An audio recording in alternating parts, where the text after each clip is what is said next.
I don't get along with my co-actor. 100 में से अगर 20 लोग गाली दे रहे हैं तो आप ज़्यादा आपका दिमाग वहाँ जाता है कि Of course, I was doing this shoot with Shabir sir. I've always watched him working and he's very good at his work.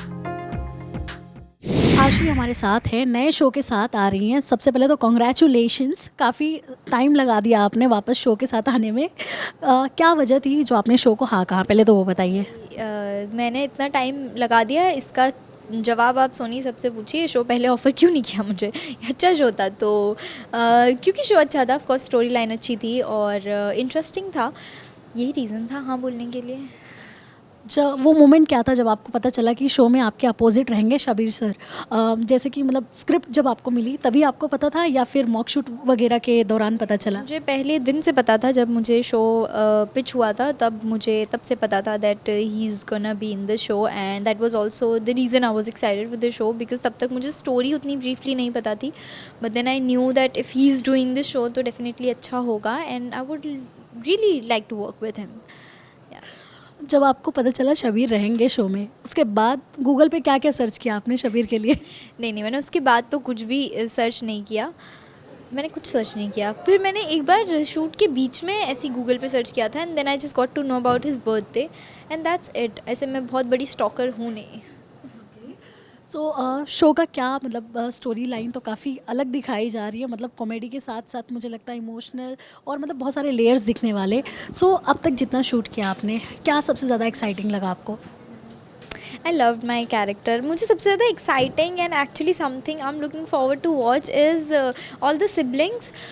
उनके जितने भी सीन्स हैं मैं बैठ के पढ़ती हूँ, even if I am not in the scene I really like to read them और I am sure we have amazing set of actors to perform them. वो इतने इंटरेस्टिंग होते हैं, यहाँ से ये कुछ बोल रहा है, वहाँ से वो मार रही है, उसके ऊपर उसका मेंटर आ रहा है, like amazingly written and I am sure it's gonna come out very nicely. Aashi, age gap काफ़ी ज़्यादा, मतलब एज गैप है आपके और शबीर के बीच में, तो चैलेंजिंग कितना है आपको ऑन स्क्रीन एक वो दिखाने की हाँ भाई ये कपल है, तो कैसे दिखा रहे हो आप वो, एंड आपके लिए कितना चैलेंजिंग पार्ट है वो? ऑनेस्टली दिस इज़ समथिंग हम चाहेंगे कि हमारी ऑडियंस डिसाइड करे कि हम कितने अच्छे दिख रहे हैं साथ में। बाकी हमारे शो की स्टोरी लाइन ही वही है, हमें यही चाहिए इन the show. So if it's looking that way कि एज गैप है तो कोई दिक्कत नहीं है उसमें, that's the story. But honestly जब मैंने खुद ने देखा तो मुझे वो देख के फील हुआ नहीं कि ऐसा एज गैप है। इट्स बिकॉज हमें पता है इन आवर हेड की है, तो हम उस पर्सपेक्टिव से देख रहे हैं शायद से। बाकी मुझे तो यार अच्छा लग रहा है देखने में। जब आप फर्स्ट डे मिली शबीर से, शो के लिए मॉक शूट के लिए मिली होंगी आप, सो क्या कॉन्वर्सेशन हुई थी आप दोनों के बीच में? ज़्यादा तो कॉन्वर्जेसन नहीं हुई थी, वेरी कट टू कट हमने बस सीन किया था, बट कोई ऐसा वो नहीं था, मतलब कोई कोल्ड मीटिंग नहीं थी। He was very warm and हाँ ठीक है let's do this and I asked him actually मैं आपको कुछ भी ऐसा लगे ना that I am not doing correctly और if I am getting nervous और एनीथिंग प्लीज़ आप टोक देना, मुझे बता देना। तो उन्होंने सेकेंड शॉट में मेरे को बोला भी था come yourself, do it this way. I'm like हाँ okay I'll do it. So that was kind of a conversation we had and he was easy to work with since day one. जैसे कि आपने कहा आशी कि आपने उन्हें कह दिया था कि अगर मैं नर्वस दिखूँ तो बता देना, बट अंदर क्या चल रहा था आपके, क्या सच में नर्वस थी आप? हाँ ऑफ कोर्स मैं नर्वस थी और मतलब शायद उनकी जगह कोई और होता मैं तब भी नर्वस होती। When ever I do any thing new तो मुझे वो नर्वसनेस होती है मेरे पेट में, वैसे वो बटरफ्लाइज होती हैं and of course I was doing this shoot with Shabir sir. I have always watched him working and he is very good at his work, तो वो नर्वसनेस का जो परसेंटेज था वो थोड़ा सा ज़्यादा था। ऑल्सो आशिया, जैसे कि आपको तो पता ही है सोशल मीडिया पे आप इतने एक्टिव हो, तो जो ट्रोल्स होते हैं कहीं ना कहीं एक ज़रिया ढूंढते हैं कि कैसे ट्रोल कर दूं, क्योंकि एक कमेंट ही करना होता है किसी को हर्ट करने के लिए या उससे नीचा दिखाने के लिए। सो कैसे देखते हैं आप उन चीज़ों को, एंड अगर आपको शो स्टार्ट होने के बाद अगर लोग कमेंट में अगर कुछ ऐसे ट्रोल करते तो उन चीज़ों से कैसे डील करेंगे आप?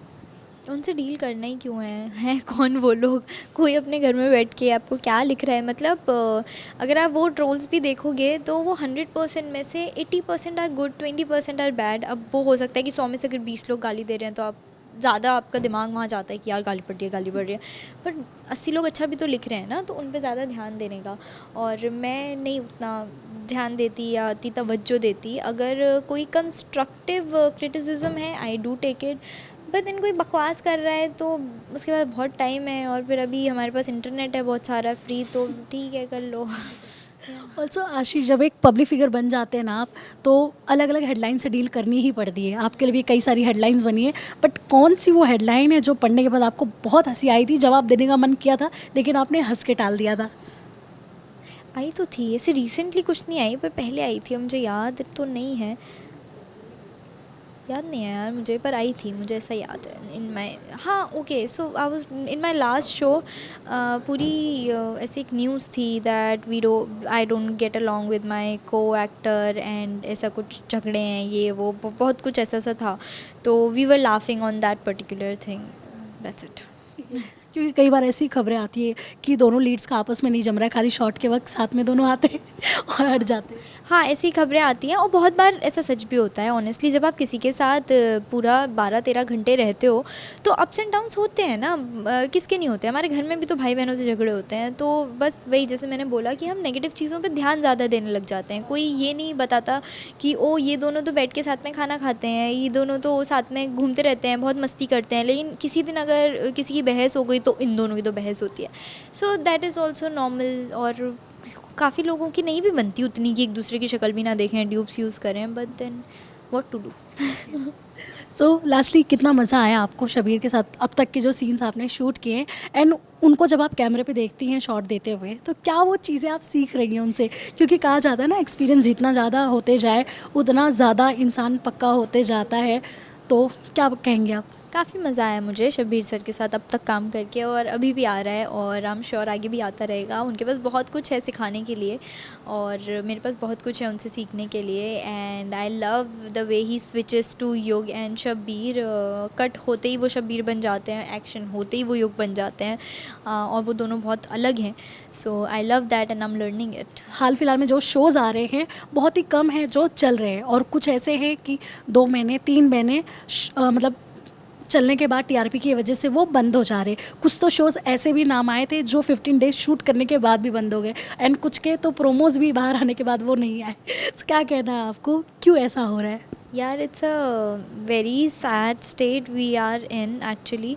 जितने भी शोज़ हैं, कोई भी शो आता है ना, तो उसके पीछे 100-150 500 लोग भी होते हैं, बहुत बड़ी टीम होती है, और सब बहुत होपफुल होते हैं, और हर एक इंसान बहुत मेहनत करता है, तो जब ये अनफॉर्चुनेट इवेंट होता है कि या 2 महीने में शोज़ बंद हो रहे हैं, 15 दिन में बंद हो रहे हैं, तो ये सबके लिए बहुत डिसहार्टनिंग होता है, एंड आई होप कि हम इस फेज़ से जल्दी रिकवर कर जाएं, क्योंकि this is kind of a phase जो चल ही रहा है in every platform. Web series are not working, films are not working, TV shows are not working, so I hope we recover from this phase and we collectively make something good. And thank you so much Ashi, and all the very best, धमाल मचा दो।